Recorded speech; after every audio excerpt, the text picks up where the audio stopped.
এখানে আমার অনেক মা বোনেরা আছেন এবং ভাই বাবাজিরা আছেন। আপনাদের এখানে যে মসজিদ, ওই মসজিদের মুয়াজ্জিন সাহেব 5 ওয়াক্তে আজান দেয় প্রতিদিন 5 বার করে আজান দেয়। আমরা যতই ইসলাম কম জানি, তারপরে এটা কিন্তু আমরা জানি যে হযরত বিলাল ছিল নবী পাকের মসজিদের মুয়াজ্জিন। এখন আমরা এটাও জানি যে হযরতে বিলালের সঙ্গে মসজিদের সমস্ত মুয়াজ্জিনদের হাসর নাসর হবে। তবে আমরা এই ঘটনা হয়তো অনেকে শোনেনি যে হযরতে বিলালকে মুয়াজ্জিন থেকে বাদ দেওয়া হয়েছিল। আপনাদের এই মসজিদের কমিটি আছে, নবী পাকের মসজিদেরও কমিটি ছিল।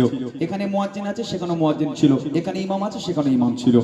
একদিন নবী পাকের মসজিদের কমিটি মানে সাহাবায়ে কেরামগণ আল্লাহ রাসূলের কাছে গেল। ইয়া রাসূলুল্লাহ, ইয়া হাবিবাল্লাহ, একটা কথা নিয়ে আরজি নিয়ে আপনার কাছে এসেছি। নবী পাক বলল, কি হয়েছে বলো। ইয়া রাসূলুল্লাহ, ইয়া হাবিবাল্লাহ, আমরা বেলালের আজান শুনতে চাই না। কেন?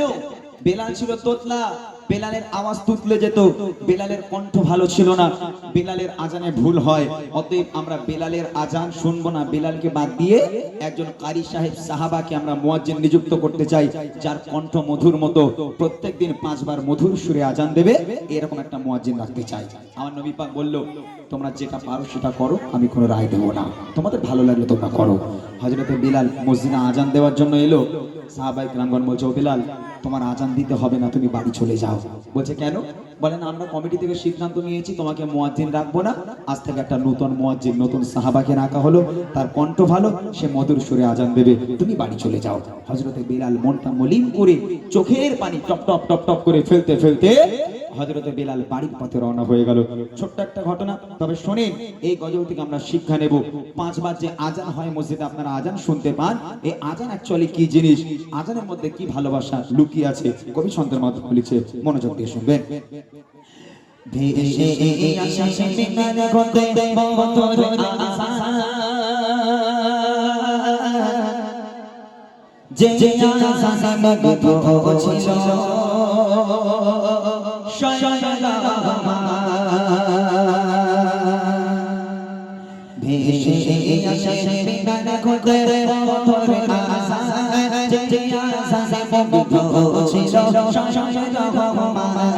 ভেসে আসে মিনার গন্ধে মধুর আজান, যে আজানে মুগ্ধ ছিল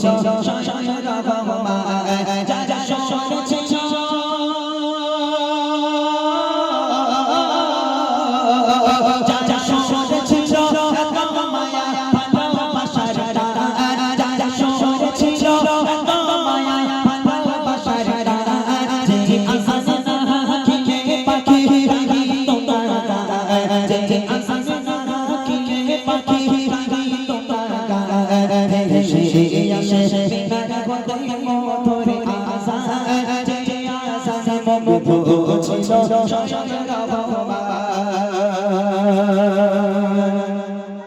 হযরতে বিলাল মিম্বারে দাঁড়াবে আজান দেওয়ার জন্য। এমত অবস্থায় সাহাবারা বলছে, এই বিলাল দাঁড়াও। কি হয়েছে ভাই? তোমার আজান দিতে হবে না। কেন? আমি তো মুয়াজ্জিন, আজান দেব না কেন? বলে না, তোমাকে মুয়াজ্জিন থেকে বিতাড়িত করা হলো, তোমাকে বাদ দেওয়া হয়েছে। একটা নতুন সাহাবা, একটা কারি সাহেব সাহাবা, যার কণ্ঠ মধুর মতো, সে আজ থেকে আজান দেবে। এ বিলাল, তুমি বাড়ি চলে যাও, তোমাকে আজান দেওয়া লাগবে না। হযরতে বিলাল মনের কষ্ট সহ্য করতে না পেরে, যে মসজিদের ইমাম আমার নবী, সেই মসজিদের মুয়াজ্জিন বিলাল এই কষ্ট সহ্য করতে না পেরে চোখের পানি টপ টপ করে ফেলতে ফেলতে বাড়ির পথে বিলাল রওনা হয়ে গেল। তারপর দেখেন কি হয়। একদিন সাহাবারা মিলে নবীকে বলে, কণ্ঠ তার লাগে না ভালো, আছে ভরা ভোলে। একদিন সাহাবারা মিলে নবীকে বলে, কণ্ঠ তার লাগে না ভালো, আছে ভরা ভোলে। হবে না দিতে আজান তার আর কোনো দিয়ে রাখা করার মধুর সুরের আর মুয়াজে।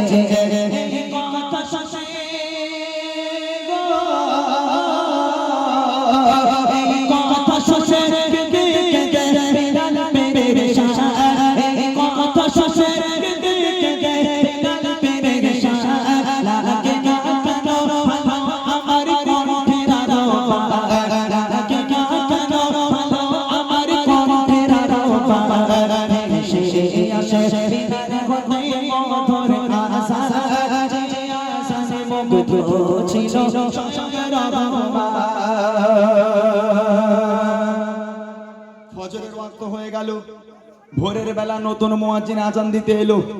হযরতে বেলাল বাড়ির পথে, হযরতে বেলাল বাড়ি সারা রাত না খেয়ে না দিয়ে আল্লাহর কাছে সিজদায় পড়ে হাউ হাউ করে কাঁদতে লেগে গেল।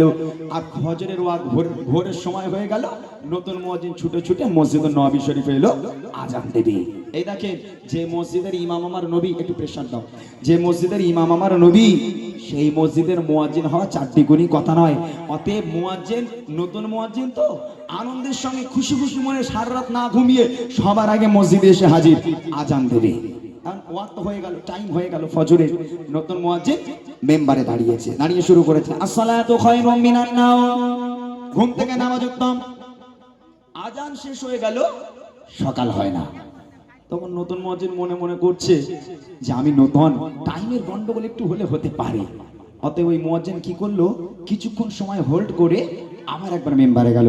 আবার আজান আছে আসসালাতু খায়রুম মিনান নাওম, ঘুম থেকে নামাজ উত্তম, সকাল হয় না। নতুন মুয়াজ্জিন মনে মনে করছে কি ব্যাপার, বেলাল একবার আসসালাতু খায়রুম মিনান নাওম বলে আর পাখির কিচিরমিচির শুরু হয়ে যায়, আমি দুবার আজান শেষ করে ফেললাম, এখনো কিছুই হয় না। সব সাহাবারা মসজিদে এসে হাজির। এই কি ব্যাপার গো মুয়াজ্জিন, কি হলো? বলে দেখো না ভাই, দুবার আজান দিয়ে ফেললাম, এখনো পর্যন্ত সকাল হয় না, পাখির কিচিরমিচির শুরু হয় না, কি বিপদে পড়ে গেলাম বলেন তো। এখন কমিটিরা মানে সাহাবায়ে কেরামগণ আবার একবার ঠেলে দিল, এই মুয়াজ্জিন আমার যাও, আবার যাও, আবার একবার আজান দাও। ফের একবার দাঁড় করিয়ে দেওয়া হলো। ওই মুয়াজ্জিন আবার শুরু করেছে আসসালাতু খায়রুম মিনান নাওম। তিনবার আজান হয়ে গেল নবী পাকের মসজিদে, তারপরেও সকাল হয় না, পাখির কিচিরমিচির শুরু হয় না। এমন অবস্থায় জিবরিল আমিন নবীর ঘরে এসে হাজির। নবী পাক ঘুমাচ্ছিলেন। ইয়া রাসূলুল্লাহ, ইয়া হাবিবাল্লাহ, কি ব্যাপার আপনার মসজিদে এখন আজান হলো না? আমার নবী ধরপর করে ঠেলে উঠেছে। পাশে স্ত্রী শুয়েছিল, জিজ্ঞেস করে কি ব্যাপার গো বিবি, এখনো আজান হয়নি? বলে আজান হয়নি মানে আপনার নতুন মুয়াজ্জিন ভুল করে একবার নয় দুবার নয় তিনবার আজান দিয়েছে, আজান হয়নি মানে? জিবরিল আমিন বলছে ইয়া রাসূলুল্লাহ, ইয়া হাবিবাল্লাহ, বেলাল একবার দাঁড়িয়ে আজান দেয়, এই আজান আমার আল্লাহ আরশে মুআল্লায় বসে বসে শোনে। আর আপনার নতুন মুয়াজ্জিন মধুর সুরে তিনবার আজান দিয়েছে, এই আজান প্রথম আসমান পর্যন্ত পৌঁছায়নি। একবার জোরে হবে না সুবহানাল্লাহ? জোরে বলুন না সুবহানাল্লাহ। আমার নবী পাক বলছে তাহলে ব্যাপারটা দেখতে হবে। আমার নবী তাড়াতাড়ি করে মসজিদে চলে গেল। তারপর দেখেন কি হয়। এই বাবা ফজর দেয় নতুন মুয়াজ্জিন কাটা আবার জানো সকাল হতে বাড়ি উঠে আসা খেতে যায় তারা কেন কাটাই না সকাল নাকি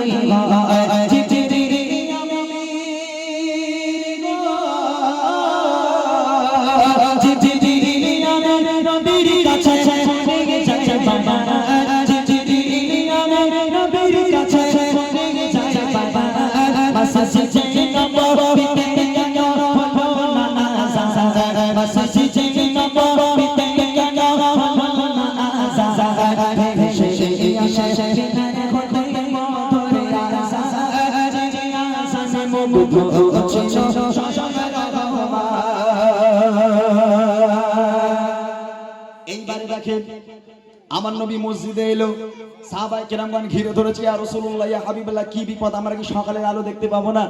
আমার নবী পাক টেনশনে পড়ে গেল, আল্লাহ এই কি অবস্থা, কেন কোনোদিন এরকম হয় না, আজ কেন সকাল হয় না? তিনবার আজান হয়ে গেল, সকাল হয় না কেন, আল্লাহ কি হয়েছে? এমন অবস্থায় জিবরিল আমিন আমার নবীর কাছে এলো, ইয়া রাসূলুল্লাহ, ইয়া হাবিবাল্লাহ, আল্লাহ পাক আল্লাহ তাআলা বলেছে আপনার ওই নতুন মুয়াজ্জিন মধুর সুরে একবার নয় দুবার নয় তিনবার নয়, ওই মেম্বারে দাঁড়িয়ে যদি একাধারে কাল কিয়ামত পর্যন্ত আজান হেগে যায়, কাল কিয়ামত পর্যন্ত সকালের মুখ আর মানুষ দেখতে পাবে না, যতক্ষণ পর্যন্ত ওই বেলাল মেম্বারে না দাঁড়াবে। আমার নবী পাক বলছে শিগগির যাও, বেলালকে নিয়ে এসো। সাহাবায়ে কেরামগণ বেলালের বাড়িতে চলে গেল, গিয়ে দেখছে হযরতে বেলাল সিজদায় পড়ে আল্লাহর কাছে সারাটা রাত ধরে কাঁদছে, আমার আল্লাহর কাছে সারা রাত ধরে কেঁদে যায়। সাহাবায়ে কেরামগণ ডেকে বলে, বেলাল শিগগিরই চলো, নবী পাক তোমাকে ডেকেছেন। হযরতে বেলাল চোখের পানিটাকে মুছে গুটি গুটি পায়ে মসজিদে এলো। আমার নবী পাক সামনে দাঁড়িয়ে আছে, আমার নবী পাকের মুচকি হাসি দেখে হযরতে বেলাল সব ব্যথার কথা ভুলে গেল। আমার নবী পাক বলল, বেলাল তোমার জায়গায় তুমি চলে যাও, ও জায়গা তোমার, কেউ নিতে পারবে না ও জায়গা, বেলাল যাও চলে যাও, মেম্বারে যাও। হযরতে বেলাল গুটি গুটি গুটি গুটি পায় মেম্বারে চলে গেল। আমার নবী বলছে, বেলাল শুরু করো। হযরতে বেলাল শুরু করেছে, আসসালাতু খায়রুম মিনান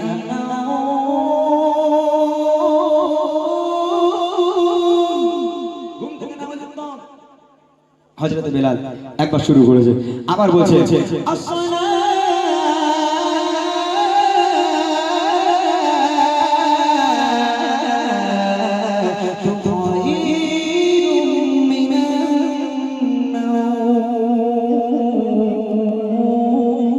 ঘুম থেকে নামাজের দম হযরতে বেলাল আসসালাতু খায়রুম মিনান নাওম শেষ করতে লাগলো না, আল্লাহ পাক আল্লাহ তাআলা অন্ধকারকে সরিয়ে দিয়ে সূর্যের আলো তুলে দিয়ে আল্লাহ পাক সারা দুনিয়াটা আলোয় আলোকিত করে দিল। আর একবার জোরে বলুন না সুবহানাল্লাহ। তাহলে এই আজান, এই মুয়াজ্জিন 5 বার আজান দেয়, এই আজান শুনলে যদি মসজিদ ওইদিকে হয় যুবকরা এইদিকে দৌড়য়, কেন বলে ওখানে ইমাম সাহেব রয়েছে, আজান দিয়েছে মানে এখন ধরে টেনে নেবে মসজিদের মধ্যে, এই দিক দিয়ে পালা, এই দিক দিয়ে পালা।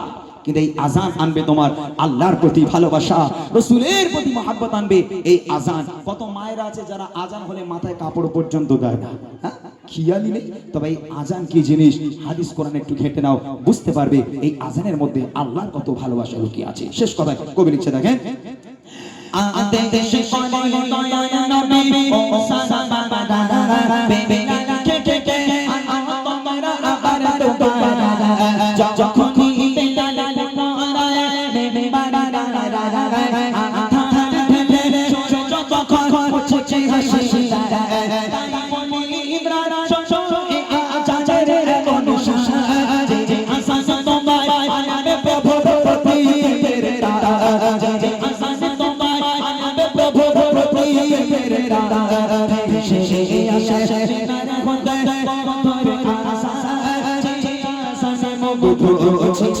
শাশারা মা, যে আসান মগুধু ছো শাশারা মা, যে আসান মগুধু ছো